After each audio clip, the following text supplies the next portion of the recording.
Mulliken. I'm here at the gathering in Orlando, Florida. I'm here with Mike and Cassie Cline. They're out youth pastors at Mountain View Wesleyan in Oregon. Met them a couple of years ago to youth camp, and I wanted to talk to you guys. You guys were at the last gathering. You said you've been married 7 years. What's it like? You came all the way across the country to be here. What's it like to experience the gathering as a married couple? Well, first of all, it's a kid-free week, so there's joy in that. Unfortunately, it's not completely kid-free. Right. This one is a package deal. But we have a 2.5-year-old son, Aiden, at home. To be able to get away from him and just spend time with my spouse is probably the best part about this entire week. Right. We thought the travel would be better, but she didn't just have a big lunch. She's pregnant. So the traveling on the plane part was a little rough. I don't know. Yeah. A little bit. It was a little rough. But we're here, and like you said, no kid. And really, I think the best part is being able to worship together without having to be a part of it and doing it.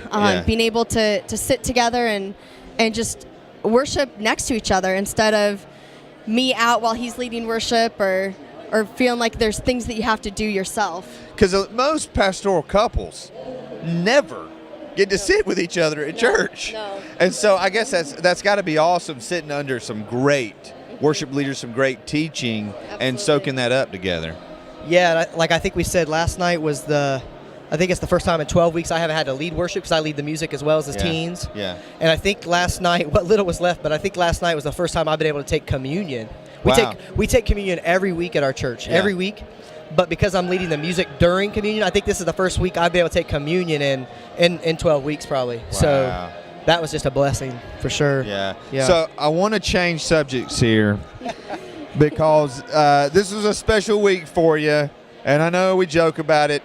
But you were born and raised in Ohio, and while we were at the gathering, it was the national championship, Ohio State versus Oregon. So your home state versus where you live now. But I'm just totally being honest with you. Mike and Cassie get off the plane. They show up at the hotel. They're decked out in their Ohio State stuff. Yeah. They're watching the game in the hotel lounge.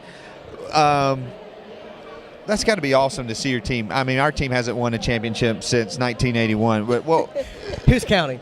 But in this environment to experience that and just get to enjoy the game with your wife. Yeah, and to know there's probably a lot more Buckeye fans here than at my home church. So that was nice to be surrounded by. We had the largest alumni base in the country, so it was nice to know that there were Buckeyes everywhere around me. I did not wear my Buckeye gear in the Portland airport that morning. Oh, I hadn't had my coffee yet. I might have punched somebody. So I didn't give hecklers the opportunity in Portland.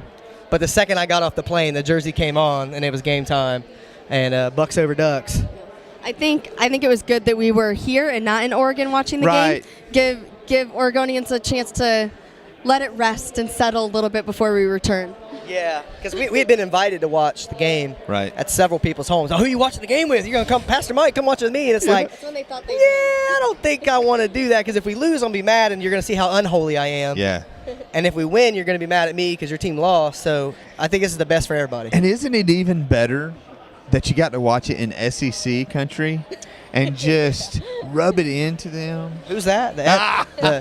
Hey, folks, this is just two of the best people. Mike and Cassie Cline. Love these folks, and I will love being a part of the gathering. Hey, if you're a couple and you weren't able to make it at this one, it's every 4 years. Put it on your calendar. I have no idea where the next one is, but if you keep up with WesleyanEvents.com, we'll keep you informed of what's coming. Again, I'm Heath Mulliken, and I'll see you later.